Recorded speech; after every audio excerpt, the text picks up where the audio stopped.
Hey, what's up, guys? This is Brandon with the Hefé Media Podcast, where we sit down with game changers in their respective industries. Today, I have the absolute pleasure to sit down with a total stud in video production, Joel. How's it going? Hey, Brandon. Good. How are you? Good. Thank you for being here. Today's podcast episode is focused on incorporating video production into your branding and marketing campaigns. Our sponsor for today's video is IntelliGates, IntelliGates.com. It's the smart way to do gates. If you have a gate that needs gate automation, make sure you go to IntelliGates.com for your gate automation needs. They service Los Angeles and Orange County cities. Call IntelliGates. No one else but IntelliGates. Anyways, how to get that sponsorship out the way. They helped fund this production today, and just want to say thank you for being here. You're the expert. I'm learning from you, and I really appreciate being around you and being able to contribute to everything that we're doing. Yeah, no, thank you for having me. It's a pleasure for me to be here this time on this side of the cameras. It's nice. Yeah, I know. We're usually behind the scenes, exactly. But for instance, for myself, I'm really big on branding and marketing, so I have to get in front of the camera. But I enjoy being behind the scenes too. I like both, actually. Yeah, both. Yeah, I'm not really versed on this side, but I'm happy to be here and really honored. Again, give me this time. Yeah, sure. Again, I really appreciate you being here. You actually helped us with some of the setup, getting some of the angles right, making sure all the lighting was good. So I really appreciate that. Can we just go really dive right into it and maybe share a little bit with the audience out there, your background and who Joel is? Yeah, I started as a musician. Honestly, I started a drummer before, and so I was involved in music and then live sound. That's what I got involved. So I was starting to doing live sound a lot for events, and then I got involved audio first, I would say, and then video and lighting too. So, and then from then I just started doing live productions, mostly live productions for different events, lectures, symposiums, and everything, corporate events. So that's where pretty much I'm coming from, the live productions, having cameras, having stage, having lighting, having audio, having people there. So that's been my main focus in the past, I don't know how many years now, but it's been good. I know, and most recently video took a lot of the whole world, and so it's very live productions, and also productions recording stuff like this podcast and everything get in the way. So it's really nice to be part of it. But yeah, that's a little bit of my my background. Okay, so I didn't even know that you started in the music. So you played guitar, you said? Drums. Sorry, my listening. I gotta improve on that. So you played drums. You still? I'm assuming that you still play drums. Yeah, I still play. Not in the band or anything, but I'm playing at home and everything with my kids. So. Oh wow. Yeah. So was your aspiration? I mean, back then, for example, one of my aspirations when I was a lot younger was to play football. What was your aspiration earlier in your career? Was it to be a drummer, a musician, or how did that kind of evolve more or less? Yeah, I had I have three dreams or desires when I was 14. One was to be a session drummer. The other one was to be running audio, in live productions. I love that, and then the third one was do studio work.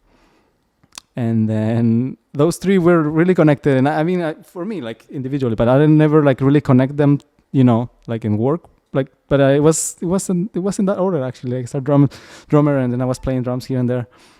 And then I jumped into the live production, doing audio. I really enjoyed that part too, for music and stuff. I don't do that much on these times, but yeah, it's all something that I enjoy, and I like to do. So that was one of my desires, but yeah, that's part of the... Yeah, no, I mean, just being around you, my audio game has increased. I mean, you're very knowledgeable in, microphones. I know I was asking you a lot of different questions about, the transmitters and different things like that. And you were able to kind of give me some more perspective on, the different microphones and just increasing my knowledge in this industry. And, like I said, I really appreciate it. And I can see how, your career has evolved from, from starting in audio and then now in video production. How did the video production aspect evolve, or how did that kind of blossom into fruition? Yeah. Was it like a natural transition? It was like a natural transition. Yeah, live productions, we were running like audio first, and then it's like, okay, video. And then I was working with like good video guys, and I was learning a lot, like, because we have to work together, right? It's not like, oh, this is my field, this is your field. It's always a mix. We're sharing stage. We have to, compromise, sometimes audio for video, sometimes for lighting, sometimes. So it's always like this discussion and conversations that we have. So I was learning a lot from them, and I was, I don't know exactly when I started. When I realized I was started, doing video, and I was directing video, or running cameras, and so I was, and also involved in that field. So I was just getting also like training in that movement. So it was like I don't have a specific moment, but it was like more like a natural organic transition. So it was like transition. It was like connected though. It wasn't like I switched from audio to video. It's always like. Or like a video production guy to being like a doctor or something. Exactly. Or like something like straight up left field. I was going to ask you, from your experience, how important, or from your clients or from the, employers that you worked with, how important is video production for their marketing and their branding, or just putting out that message to an audience? How important have you seen video be for those different initiatives that you are running? Yeah, I mean, video these days, I don't know, the stats are always growing, like the percentage of the internet, like the bandwidth it takes, like it's incredible. So what stats are really like growing so fast, so that we can catch up. But it's incredible, the video like content like people are consuming is like.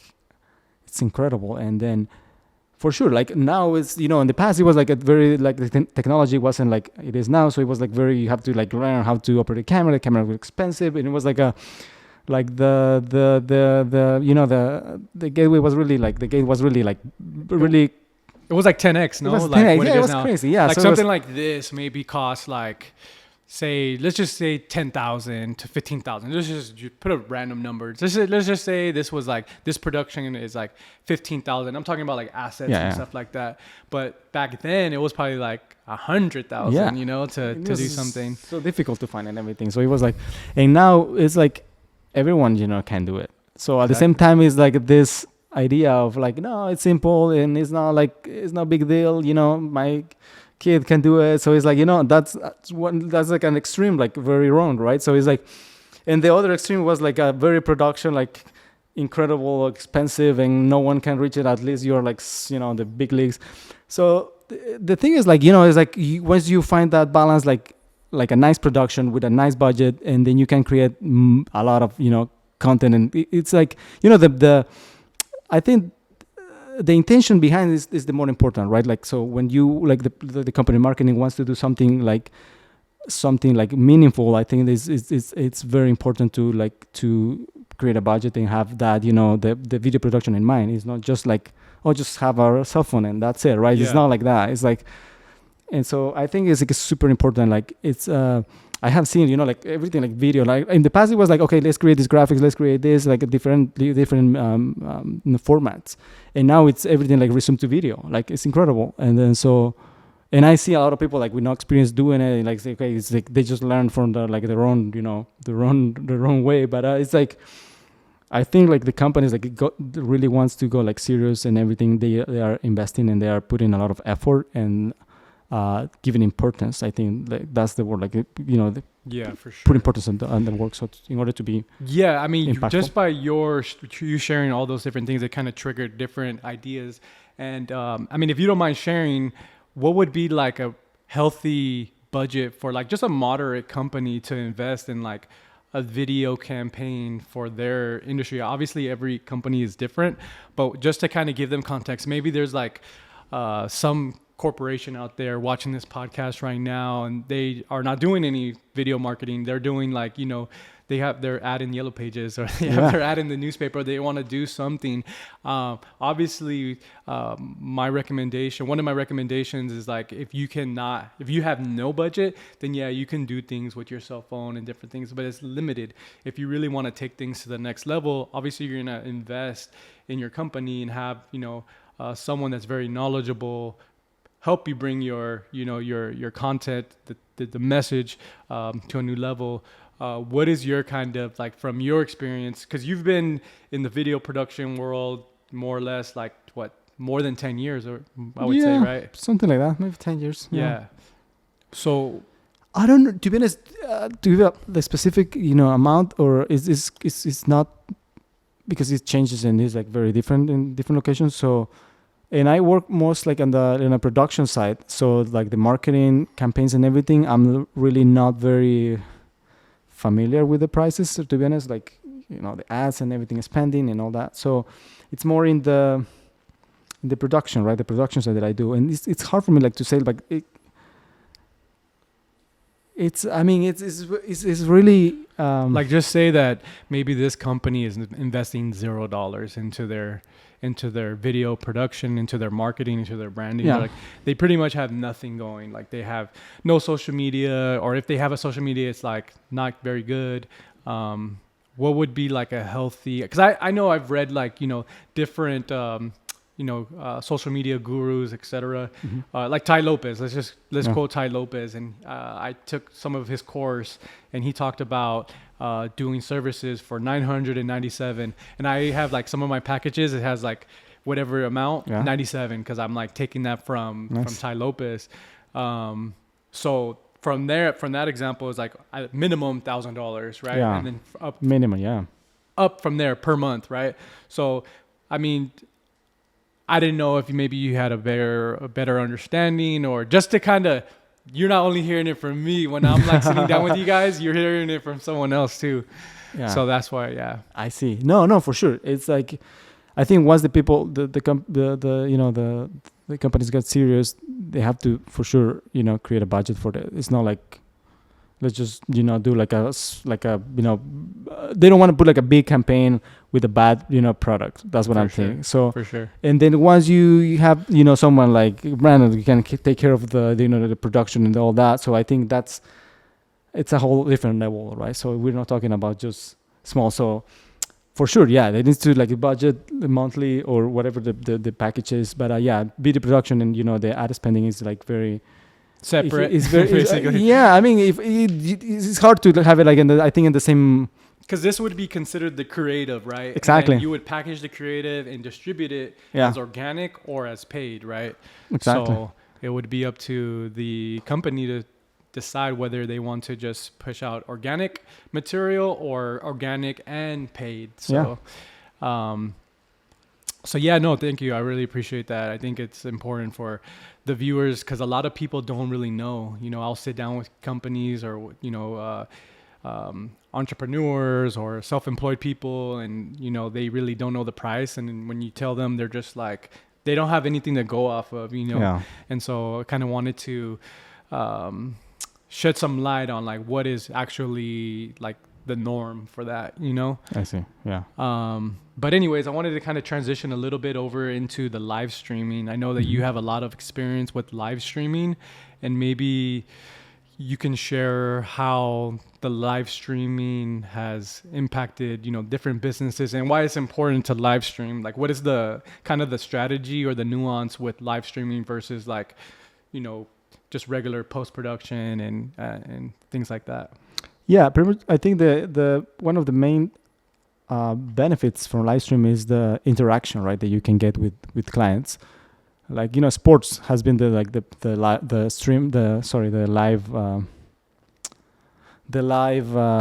live war pretty much before. And then because you want to watch the game live, right? So you gotta interact. You don't want to know exactly what happens after, when to be connected to. So in companies and like events and stuff like that, is like people wants to be part of the whatever is happening in that moment, right? So the interaction that you can have with the the client with the companies, like things like that's the main important when you have something like it's really like time aligned, right? That you need to connect in that moment, and they need to know something in that moment is like when you have to think about live stream a lot. There is some cases like no, right? That you can just create a nice video, put it together, and then just put it up. It doesn't matter when it airs or when it's up online. But once you have like a live stream and like a program, like people can connect in a specific time, it's like I think it's very important that interaction, that you have that feedback that you have immediately, right, with the people, even if it's like comments or if it's something that you're like selling, like you want that, like the actions also they do a lot, right? So the bidding and all stuff, also live stream. So that's like super important. There's a like, guy named Albert Preciado. He's a Mexican entrepreneur. He has a real estate company and a mortgage company. And I have his course, so I've taken his course, and I'm looking at different courses that he has online, TikTok, what have you. And he talks about he sells when he goes live. He's selling his course. He's selling whatever products, XYZ services. So that's interesting that you mentioned that. It's like pretty much in alignment. So that's why I appreciate you that you're here, because you know what you're talking about. You're like don't put me up. Don't put me up. No. Yeah, no. I actually just remembered a thought on the branding aspect or video production, the marketing aspect of running your business. Like, pretend I'm a company, I'm a CEO, or I'm someone that needs to invest into a marketing or branding or video production campaign. What is a healthy campaign contract in terms of like the length to see results? What would you recommend? Because I know there's people out there that are like, oh, I signed the contract or whatever, and they expect results like next week. Yeah. So what is like healthy, like, hey, this is like the norm for whatever we're looking to be doing? And normally also it's hard to predict, right, what's going to happen, right, the trends and everything. So you don't have like a specific like, oh yeah, next month this is going to be trendy or this. So normally I think like the content is also like organically changing, right? So you cannot just like have like a campaign or something for a week, because it's gonna be too short. So you at least need a month, 2 months in order to test different stuff. So you don't commit to just one strategy. You have to like have A, B, C plans, and you will see once you start, like after a month, you will see, okay, this does better than the other one. So and then you can just adjust like in the middle. So it's like the campaigns needs to be like at least I think like 3 months or something. No, so to get an idea of how the content is receiving and how you getting responses from the people, I think. For sure. No, like I always tell the clients that I sit down with is like, hey, I recommend, and I should require it. I kind of require it, but I should require it. Making sure that the campaign that we're running is 3 months, at least. Because they have to have the patience to make sure that the material that we're putting out is being reached to the audience, and it's not going to like happen overnight. It's like, for example, if you want to get like in incredible shape and you do some push-ups, you're not going to like get ripped by just doing like 10 push-ups. You got to like be consistent with it and repetition. So repetition, yeah, it's clear, because once people say like, oh, I see this ad a lot of times, but a lot of people, it's the first time they're going to see it, right? How many times? So you don't have to be like just like, how many people can you reach that is the first time they're going to hear about you? And it's not the first ad. It's like after 3 months, you have the same one or whatever, right? So it's like, it's the first one for a different person. So it's not, even if you are like really like, oh, I already see this that much, it's people that haven't seen them. So it's like, repetition is key. Repetition is for sure. It is true that, because I see a lot of like influencers or different influential people out there that put content, and they put like the same content over and over, and maybe like frame it in a different way or deliver it in a different way, and they're very successful. They have a lot of subscribers. They're doing living as they choose to live, and like I since I'm a sports guy, I played football, and at wide receiver we would run like slants, we would run outs, we would run streaks, we would run posts, we would run different routes. And I knew how to run that route, but I would refine it and I would deliver it differently. And even basketball, like I know how to do a layup, but I got to practice that layup, or I know how to do a shot, but I got to practice it. And it's like repetition is delivering it in different ways. And like what you're saying for these companies or these creators or influencers, etc., they're delivering the message and reframing it in different ways and repeating it, but people need to hear that message because they probably, you say the message but they don't hear it, but then you say it again in a different way and then like now they hear it. So yeah, repetition is key. I think it's important. Like, yeah, I think it's super important. I wanted to kind of transition into maybe just learning a little bit about you in terms of like your film aspirations. What's kind of like maybe some of your more interesting film projects that you've been a part of? Film products. Yeah, film projects. Like anything. What's your favorite? Just I'm just curious. Yeah. That I like, for example, for me, like, thank God, I used to work with a company called Body Armor Sports Drink, right? And one of the marketing executives had me come and film a segment for Kobe Bryant. So I got to be around Kobe, you know? Wow. And I was like in the room, and I got to meet him a few times, but I was in the room and it was just like a one camera setup, tripod, you know, and I had like a recorder, and I had that mic like close to him. I didn't really have that much experience, but I got to like be around him, and it was like just the most awesome experience. So that for me, that has been like the best experience I've had, like around video production and marketing and stuff like that. So is there something like for you that's been your best?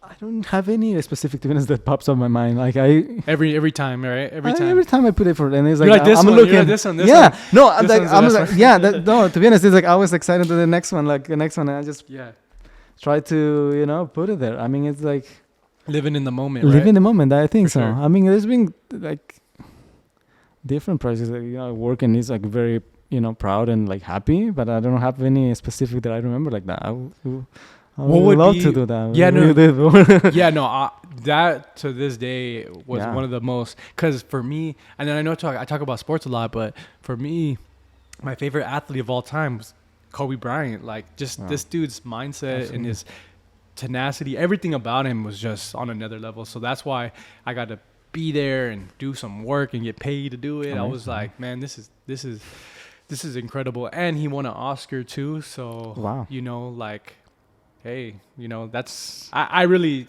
I'm grateful for that experience. Yeah, absolutely. So it's amazing. Okay, so I want to kind of ask you a little bit about your experience from your clients or from your people that you've worked with, and how like social media and video production has like impacted their campaigns, or how you've seen like the growth from their initiatives. Okay. That's a tough one.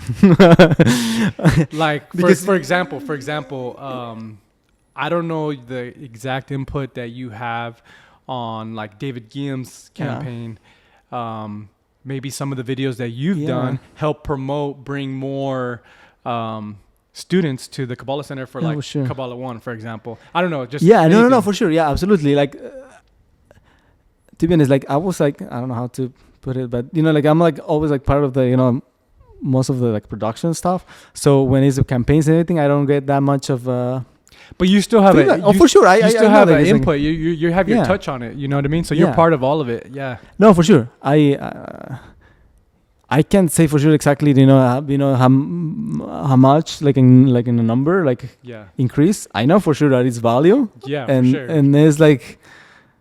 But I'm sorry, I don't have any like a more detail about that. But yeah, for sure, even campaign. It doesn't have to be that example. It could be like a different clients and stuff, like how you've seen video production, how you've seen, what we do impact their businesses through like social media, for example, or even like a master class, like the importance of a master class, building materials like this. Yeah.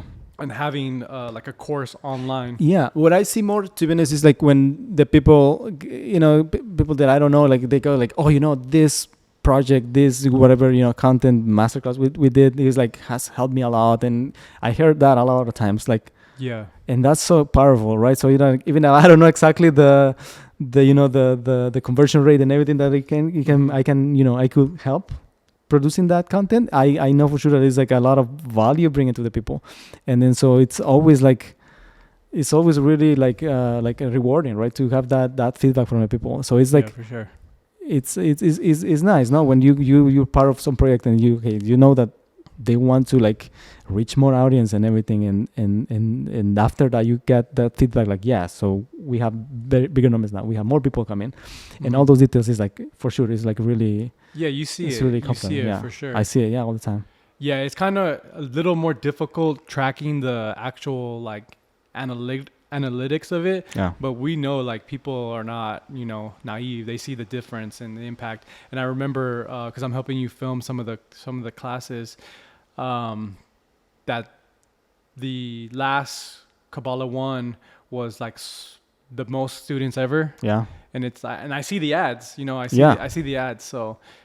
It works. It's a lot. No, it works 100%. No, works. I don't no doubt. Yeah. Like I don't know exactly the number, but it's for sure it's like no doubt. It's like what platform do you think, or what's your favorite? What platform do you think is like the most impactful? What platform do you feel like, if you were to categorize it in different layers, what platform, like for example, if you were to take Instagram, like this platform is best for this, or TikTok, this platform is best for that, or YouTube, this platform is best for that, the shorts, etc. Yeah, the shorts for sure. Like TikTok is like taking over a lot, right? So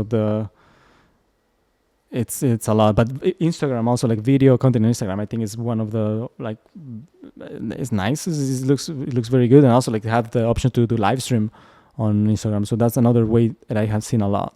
People connecting via live stream, via Instagram, TikTok, right? Or Instagram. I see it more like on Instagram now, but I mean for sure it's coming. But on Instagram I have seen more like the streaming connection, live stream, and then like a video content like plays nice, and for sure TikTok for all the the shorts and everything. And YouTube is still YouTube is sorry, I didn't bring in enough like stats or analytics, but YouTube is still like long form content is like people are playing, and also they have the shorts option, so it's like very, it's always there, right? So it's like even if it's like not, maybe I don't know, the people, because they have the shorts now. Yeah, I have the shorts. They have the 15 seconds and that's 1 minute. I think 1 minute. Seconds, I think something like that. So they're not that they're trying. They are competing with TikTok and Instagram Reels, because totally. everything is Reels now. Yeah, that's what I'm saying. Reels. It's like this is a Reel. Yeah. So yeah. No, it's incredible. Yeah, I guess we can transition a little bit more into more some personal stuff on your end, as far as like for example, myself, one of my favorite movies of all time is The Dark Knight. Nice. Batman, The Dark Knight. Love that. Like the Joker, Heath Ledger, rest in peace. That guy did an incredible performance, and then the director as well. Everybody, the whole team. Yeah. That's one of my favorite films of all time. What is maybe your favorite film of all time, and then what would be like a project that you would want to work in the future, in terms of like, are you like, for example, are you even interested in, I mean, I'm assuming yes, in working and making a movie or being a part of that creation? Is there for sure. One of my favorite movies of all time is like Field of Dreams.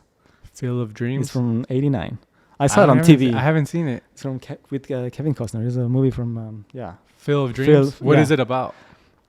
Is this guy who has is hearing this voice every night, like if you build it, he will come, and so he's like, it's the whole process is very nice. So he is very like persistent, and trying to achieve is to build pretty much like a field, like a baseball field, on his field when he produces corn. So it's very interesting. Like the whole concept, the whole idea, I love it. Like how one needs to be like true to ourselves and to our voice, and it's like that's very important. And he puts together the whole thing, and it's like he builds the field and people come, and it's like so nice. Like it's very old movie, but I love it. I saw it when I was a kid, like on TV, and then I got a DVD, whatever. But it's like I see it like 10 times maybe. And oh wow, I gotta watch it. Yeah, it seems like it's very nice. It has a lot of like messaging in there. Yeah, but it's well done too. Like from Phil Robinson, he did you named the actor. I heard his Kevin name. Costner. Yeah, Costner. Yeah, I've heard of his name. Who is there anyone? I know you mentioned living in the moment and different things like that. Is there anyone in particular, like an actor or director or somebody that you like admire? Is there someone that you would want to work with or get a chance to work with? Wow. Yeah, it's no one specifically, to be honest. I don't know. It's like Yeah. but yeah, I like always like Like for example, I want to work with Dua Lipa. okay, nice. No, that's a selfish one. Right there. I'm like, I don't really want to work with her, but yeah. No, Dua Lipa, she's my crush, my She's celebrity crush. nice. Do you have a celebrity crush? I or don't no? have one. No. No, I don't. I'm like I'm not like No. Yeah, it's okay. I know you're married, but it's yeah, no, I don't have it. To be honest, it's like I don't know. But it's someone that you would, Yeah. someone that you admire, someone that you would want to work with, anybody. Yeah, I have like the music aspect, right? U2 is one of my favorites band also. U2, have you heard about it? It's like a very Oh old yeah, band. yeah. And Oh, because I a musician, love, yeah, musician. So that, musicians. and what I love about them, like before, everything like it was, I don't know, 10 more years ago, they were putting these big productions live. Yeah. They were the first band to sync video together with the music they're playing Oh wow. on the TVs, and they are like very. So I admire their shows and how they put together the production. So yeah, so it's like just the music is the whole production, the whole look.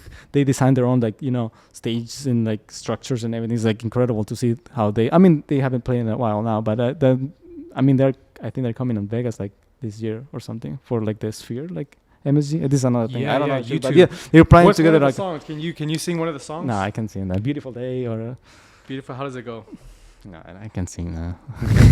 Come on, you could do it. I know you can do it. They have a bunch of songs, but yeah, it's. Come on, sing the beat. Do the beat. Nah, we're not. Yeah. I embarrass myself. No, Nah. that's No, but that's one thing that they put together these big shows and like for me like to be part of something like that kind of production is like incredible. Yeah, That that's would be one like thing. one of your one. Yeah, one of bucket my list dreams. type of Exactly. thing. Bucket list type of thing that you want to do. I mean, they are not. So if like, you're popular watching anymore. this, you too, Joel, you need to bring him on board because this guy's gonna really elevate and help elevate the whole production, his contribution for sure, 100%. Anyways, I want to shout out our sponsor again, IntelliGates, IntelliGates.com. They're a smart way to do gates.